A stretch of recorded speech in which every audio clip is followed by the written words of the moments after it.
The UC Real Estate Center's annual dinner highlights the accomplishments of the center, the real estate academic program, center supporters, Lindner faculty and staff, and distinguished students and alumni.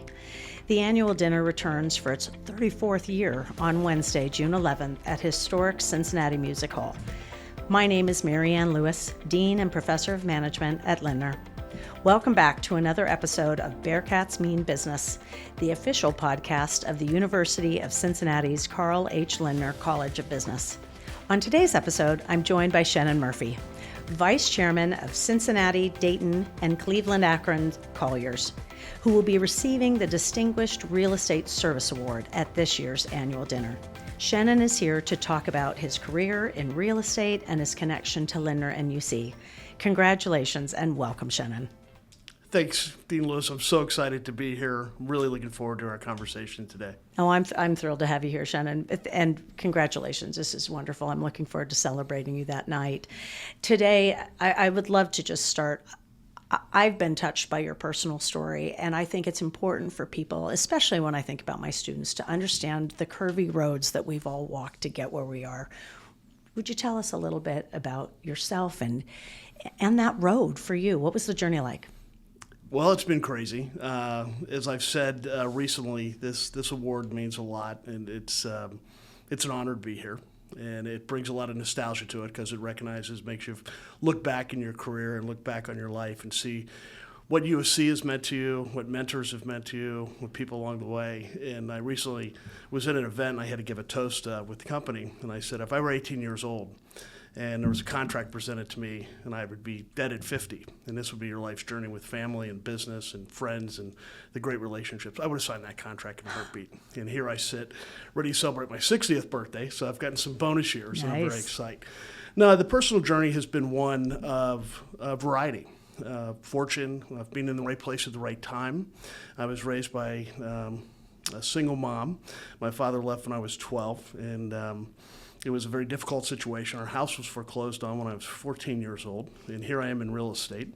And so I don't know if that was some God's intervention of inspiration to go into real estate, but along the way, as you know, I played baseball here at the University of Cincinnati, so sports has been a big part of my life, my family's life, and what sports did for me at that developmental stage when things were tough, it gave me a lot of self-esteem. It gave me a lot of hope. It gave me a lot of confidence. And I'm so thankful for all the coaches who leaned into me, all the parents that leaned into me.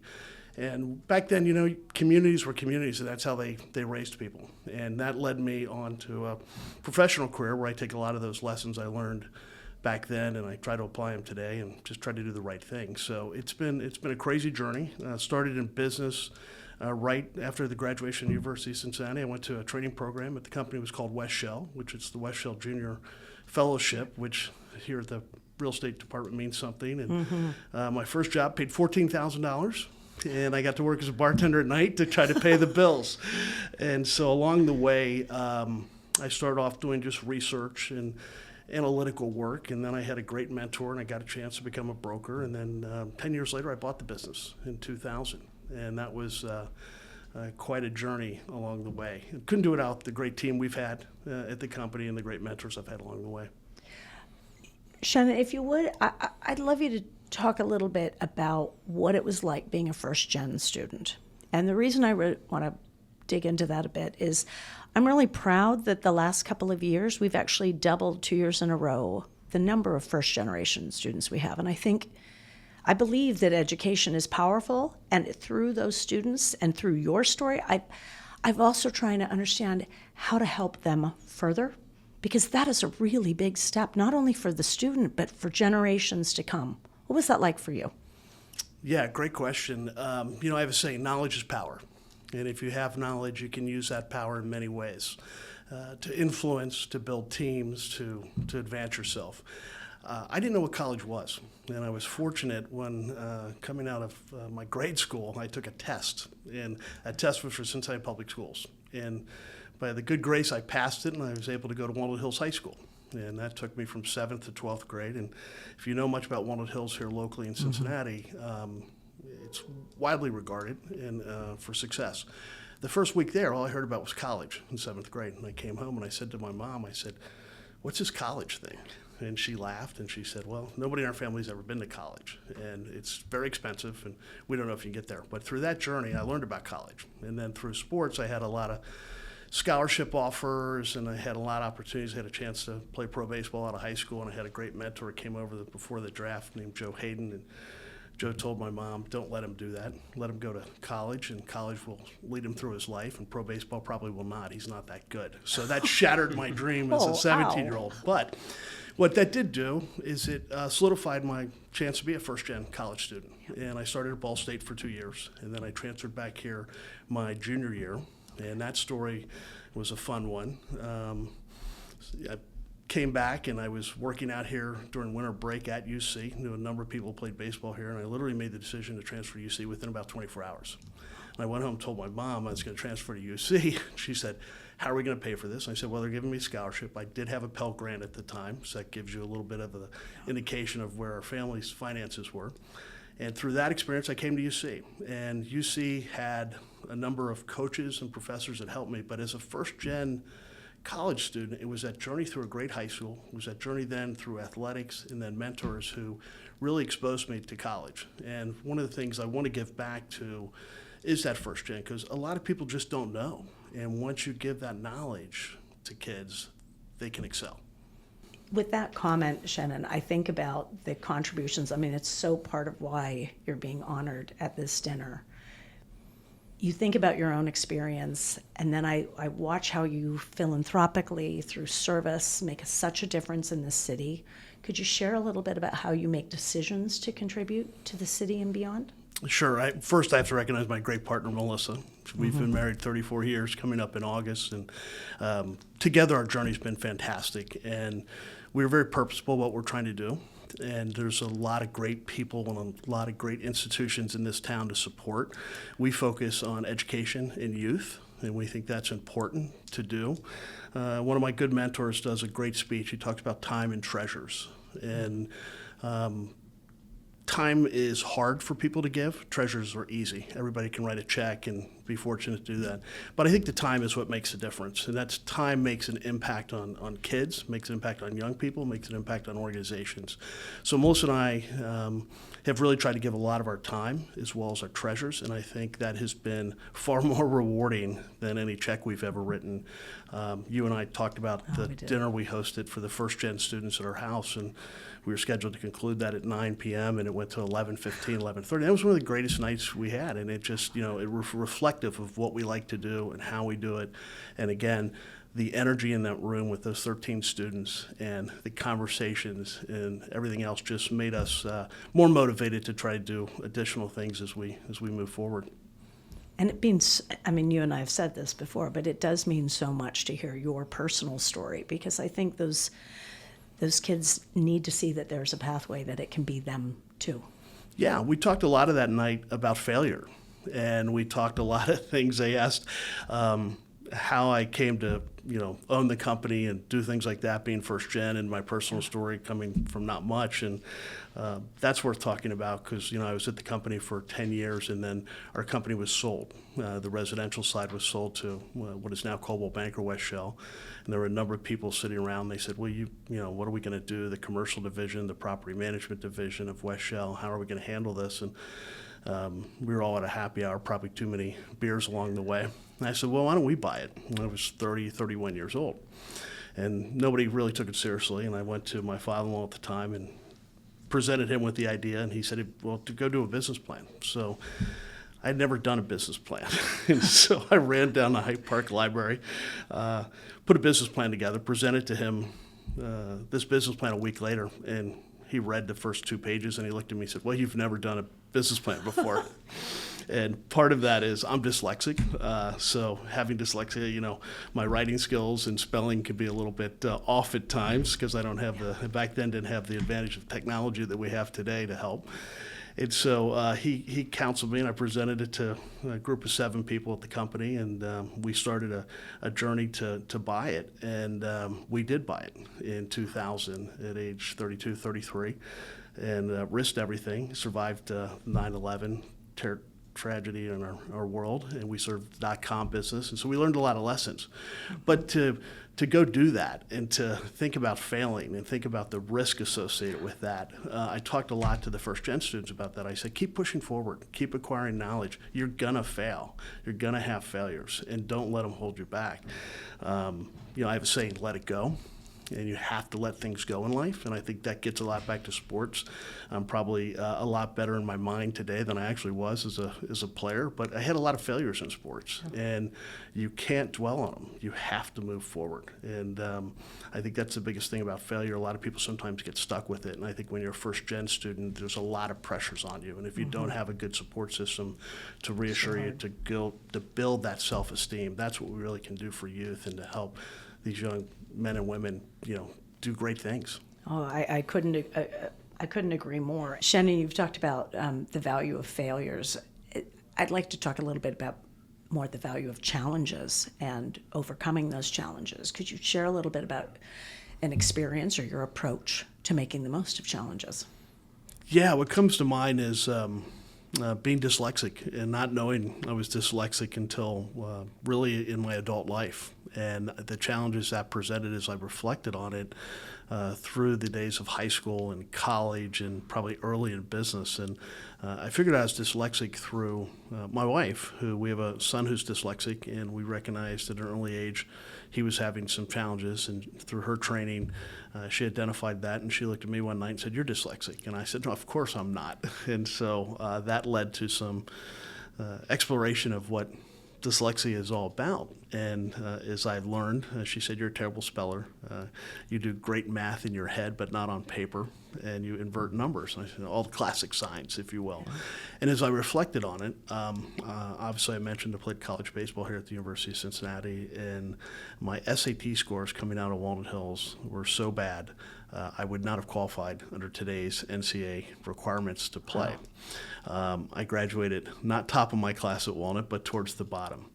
And nobody ever shared with me that I was dyslexic, but I knew. And as I've studied it, one of the exciting things about it, I think a lot of my entrepreneurship, a lot of my creation, a lot of the drive that I have are classic dyslexic traits. And if you look at some of the visionaries going through Albert Einstein, Richard Branson, Henry Winkler, and please note I'm not comparing myself to any of those gentlemen, but all share dyslexia. And what it does, it allows you to see a lot of strategy, allows you to see the end game pretty quickly. And through my leadership training and understanding of my own personal challenges with dyslexia, I've come to learn those are my strengths. And I've also come to learn where my weaknesses are to try to limit those failures that I would have. And looking at a balance sheet, reading a financial statement can be a bit of a challenge. And so I had to learn different techniques, being dyslexic, that you may already know as an accounting or finance major. So I think dyslexia, for me, once I understood it, was really turned into an inspiration. And through my life, it was something I knew that was there, that I was failing at, but I couldn't understand why. Didn't feel as smart as other kids, maybe didn't feel as confident as other kids. I kind of understood the end game, but it was a struggle to get there. So I think as we go through our adult life, continue to learn, continue to know that we all have things to overcome. It's always a continuation, and being dyslexic is, and learning that in my adult life has been an inspiration, and that's part of some of the things that has driven me through the career. Thank you, and thank you for sharing that. Sure. You're such a wonderful example of that combination of real estate, entrepreneurship, and leadership, right? And putting those three things together. I wonder if you could lean in a bit more to the real estate side. And what do you see as the power of real estate and the value? This is a great real estate community. And it's leaders such as you that make the most of it. But I don't know that everybody always thinks about real estate as the engine of a community the way I think you do. Well, it's very interesting. When you think about businesses and you think about housing and you think about medical, real estate's part of everything. And AI's all the buzz right now. We're all talking about AI, but AI needs someplace. They need buildings to house these computers. They need energy to power the computers. And real estate's always been interesting because it's always a component of a conversation, both in business and development. It can change communities. And you look at some of the good work that's going on right now in our community with, I think, here at the university, student housing. You all have done a phenomenal job transitioning this university, and the enrollment reflects it. But where are we going to put all these young people? And we're working on that. We're solving that, and that's positive. Market rate housing. As you go through the area that we've been, we have to do more market rate housing. Some of the work the port authorities, others are doing in town to address those issues. It's really important stuff. And then there's the commercial side that I'm involved in, which goes up and down, continues to grow. And I think one of the things that's been great about Cincinnati is we have a very engaged community and a very sharing community. One of the things that hold us back, though, is we also, sometimes it's not in our backyard. We don't have enough vision. We need to get out of our comfort zone a little more. And one of my hopes would be, and one of the things I'm working on, is I'd love to see our friends in Northern Kentucky, our friends in Cincinnati, our friends in Mason, our friends in Westchester come together as a region. Because in our world, we compete regionally with our clients. And we're seeing Cincinnati be a little bit divided. And I think the challenge for us is to use all this energy that we have, all this good knowledge that we have, and really pull this together. And I think that will be the catalyst for our region, hopefully over the next 30 to 50 years, if we can do that. And I know there's a number of people working on that, and I'm excited to be part of that. And I think that'll be a big real estate story in what it does for our region, what it does for this university, what it does for the other universities. And that'll be a great opportunity, I think, for our community to lean into that as real estate professionals and provide our knowledge and help push people to think about that differently. In that vein, I'd love to hear how you've been working with the Center for Real Estate, the Real Estate Center here at UC. I know you've had such a good, close relationship. Maybe both looking backwards, what has that role been for you and how do you see that value? But also looking forwards to your point of how do we bring people together? This is an important time to do just that. Well, I think the Real Estate Center is pretty unique. And Dean Lewis, as you know, I probably did a little preparation for this podcast. And I talked to some young people and I talked to some old people about the Real Estate Center. And I said, hey, I'm going to get asked this question.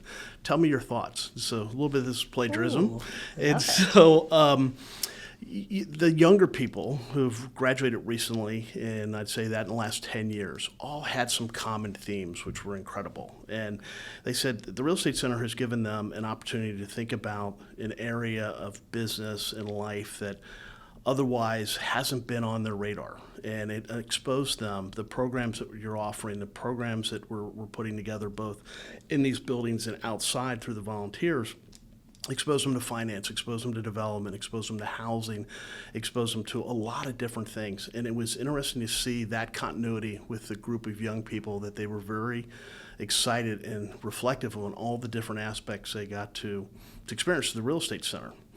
And talking to the next generation, I'll say, the older generation, there are a number of us who understand and are so thankful for what real estate has done for our careers and what this center has done and grown along the way.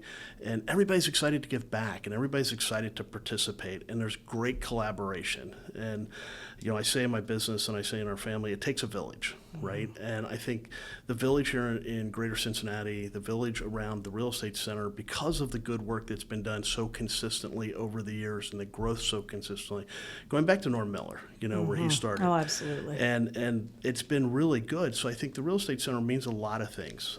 You can get into the statistics on how many internships are there and how many co-op opportunities and how many great trips to go see places like recently London and cities like Houston and New York, and understand, and that gets these our next level of leaders and developers and dreamers, that gets them a chance to go see other things. And I hope they when they go away, they come back, and I hope we retain some of them, as we know that's a challenge. But I think the Real Estate Center has grown and developed, and it's amazing to see the work. And I think some of the best work is yet still ahead. I think as real estate is understood and as a career, and the opportunities are there, and with your leadership and the different folks involved, I think the Real Estate Center is going to do nothing but get stronger. I absolutely see that potential. And I think in getting stronger, it goes right in parallel with our region. And how do we make sure that we are integral to the work that needs to be done? I think that links to the way that you and others in the center mentor that next generation. As you said, we do plenty with taking wonderful students to places like Houston and Chicago and London, et cetera.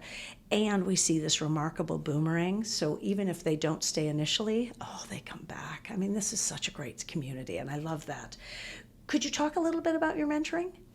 I know you take that seriously, and you work closely with next generation leaders. Yeah, the mentoring for me is selfish. I get so much out of it. To be honest about it. And I go back to, again, my life has been incredibly blessed, and to have the people who leaned into me for no reason, and no return or no expectation, and it's truly been incredible. And it's been that way. I've been so blessed, and as I've raised my family, and Melissa feels the same way, it's such a fun, easy thing to do. And as we talk to all the different people we've been fortunate to share, again, we get so much out of it. And, one of the things we talked about is what do we do in mentorship? What are you trying to talk to people about? And it's to help these young kids, like for me, where I had people leaning to me and say, be prepared when you talk to somebody, do a little homework, have some skills, talk to them about some of the soft skills of looking people in the eye, shaking their hands. And a lot of young kids don't know, and they're afraid to ask. And I think that through the mentoring we've been able to do, and the mentoring I've been able to do, is to build that trust and allow them to ask the difficult questions. And I had that advantage through coaches. I had that advantage through some really key teachers who knew my situation, and they leaned in because they were just trying to help a young person get ahead in life. And that I trusted them at a point in my life when I probably didn't have a lot of trust in adults. And that trust, I think, if you can establish that as a mentor, it leads to a lot. There's people get into the first part of mentorship, I think, and you get asked to mentor because of your success. You've had success in whatever you've done, so therefore people want you to give back. But I think that once you start to develop the trust with the young people, and you understand that, and you let them tell their story first, it's really important to get that going, and then you can share some of the things that you think you've learned along the way.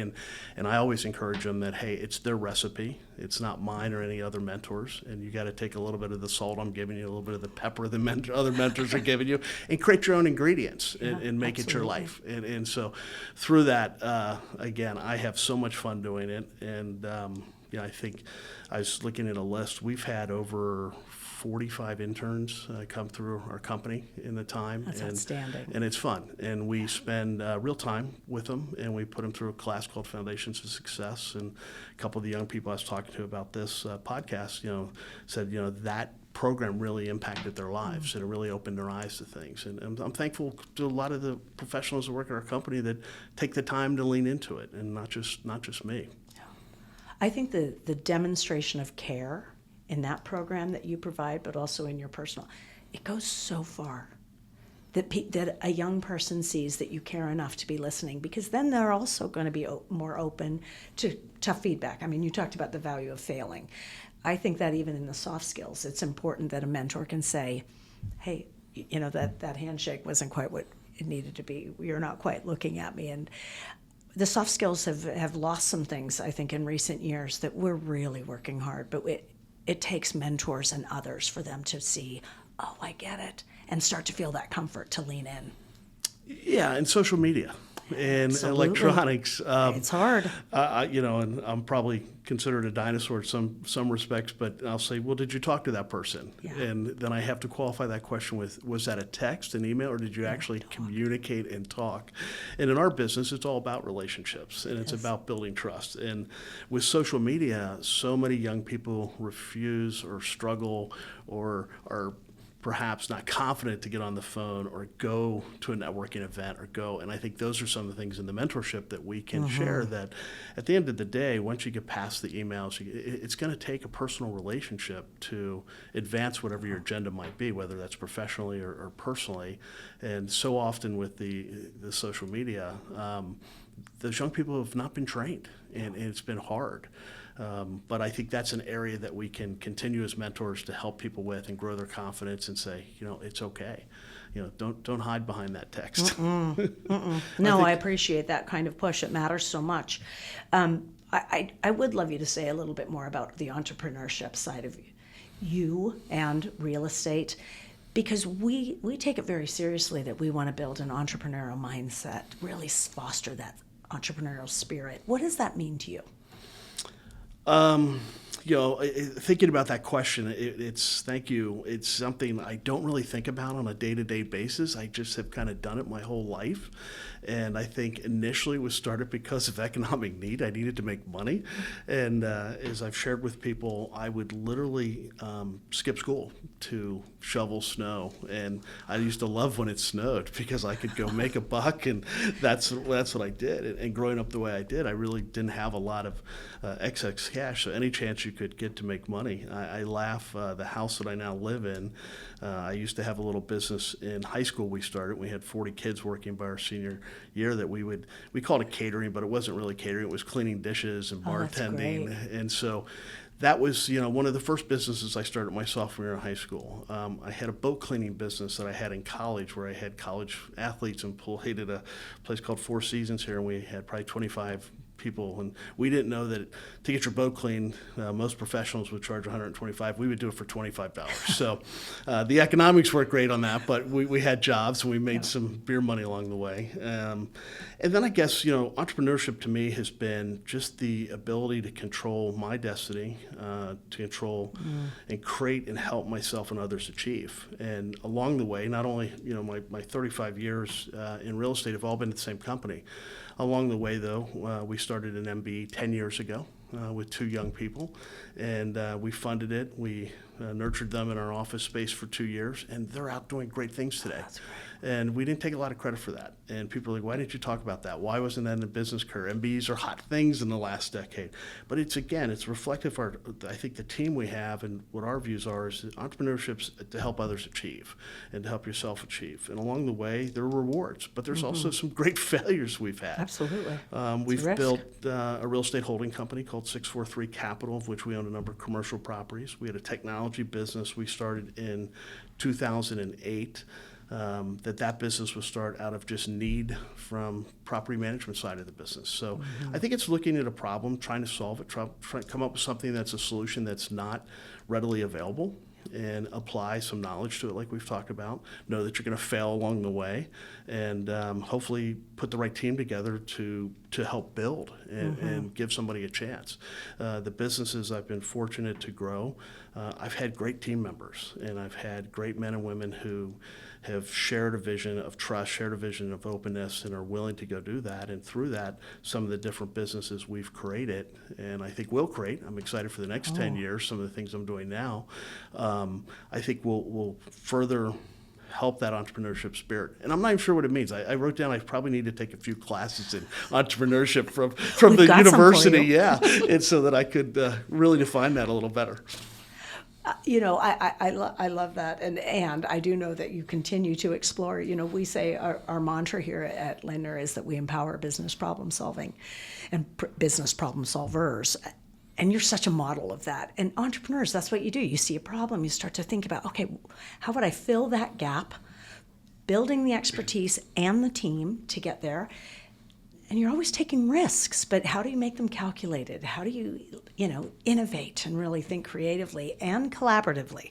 And I think you do that in such interesting ways. And I love your creative spirit, your ability to navigate uncertainty, which is also a big part of entrepreneurship. And it is empowering to do that for you personally, but also I think for the city, for the wonderful students. You said, 45 have been involved? That's fantastic. Yeah, and we have a number of those Bearcats that went on to take jobs with us. I think we have over 20 Bearcats employed, so the crosstown shootout becomes quite a thing in our office for sure. We have a number of Xavier students as well. On entrepreneurship, I'd say a couple more things on that I think are worth noting. All great companies and I think great entrepreneurs have good processes that are well thought out and can be applied across many things. One of the, I think, important things in that is to question and to ask the hard questions. And I think a lot of my journey along the way is to ask challenging questions, to look at those problems and say, why is this happening? And to bring up those conversations that maybe make some other people in the room uncomfortable. And through that, you eventually get trust with people, but it can be hard to push through that. And I think entrepreneurs do a really good job of questioning the norm and looking for those alternative solutions. And that courage to do that, that personal risk to put your opinion out there, I think is something that young people really need to hear more about as they go out and take the risk, because they always think about, I'm going to design the next app, the next company, I'm going to get paid, I'm going to do that. But sometimes you have to ask some really difficult questions about things. And I think that the more you can do that, and do that in a respectful way, a polite way, and do it in a consistent way, that's one of the processes we employ to challenge the norm a little bit and try to do things differently. I think you just taught me something really important there. I appreciate that, Shenan. I mean, that it's not just any problems that you're solving. I mean, you're really digging into what is that problem? What's the core? I mean, that's where asking the tough questions, maybe getting some different views on it, and really digging deeper. You're not just building a better mousetrap. You're actually trying to figure out what's the mousetrap for and what needs to be done. And I think that does open up new possibilities. That's Absolutely. exciting. Yeah. And a lot of times as a leader, sometimes the problem's you. Well, and you have to look in the mirror. Absolutely. And you have to be willing to do that. I Right. think that's a You really admit great point. Shenan, we're so excited to celebrate you at the annual dinner. I mean, I would love you to just share a little bit about what does it mean to be receiving the Distinguished Real Estate Service Award to you? Well, first of all, very surprised, and again, very, very thankful. I did not expect this, and very, very thankful to be recognized, because it has caused me to take a step back and reflect on what you do, because you get up every day, just go do it. And this award has allowed me to pause a bit, and my family to pause, and others around me, my team, to pause. And kind of the comments have been overwhelming. I've been shocked, and sometimes you don't know what your work is doing or who it's touching, and that's obviously why we don't do the work. But it's nice to take this pause and to be recognized, and the feedback along the way. I'm so thankful for it. I'm thankful to be in the position to have done it. I'm excited about June 11th. I think that'll be fun. I've promised Carl I'll keep my speech under an hour. No, just kidding. But I think, it's been one of humility. It's been one of recognition, and it's been one of just an opportunity to say thank you back to the university, and thank you back to so many people who've helped me on this journey. And I'm just, again, thankful that I could influence some people along the way. Well, I'm glad it's provided an opportunity for you to reflect. It's a huge opportunity for us to just appreciate you, to recognize the inspiration that you've provided from your time here at UC and your ability to just make the most of what you have, but also to reach out and find more opportunities and to create opportunities for yourself and for others. And I'm so grateful for you, Shenan, and looking forward to that night as well. Thank you for all you do for this university, for the city, and for the young people whose lives you touch. It means a great deal. Thank you very much. Excited for it. Looking forward to doing more. Thank you. Thanks to Dean Marianne Lewis and Shenan Murphy for appearing on this episode of Bearcats Mean Business. For more information on the UC Real Estate Center, visit business.uc.edu/real estate. That's business.uc.edu/real estate. You can listen to Bearcats Mean Business on Apple Podcasts and on YouTube, in addition to Spotify. Thanks for tuning in. Go Bearcats.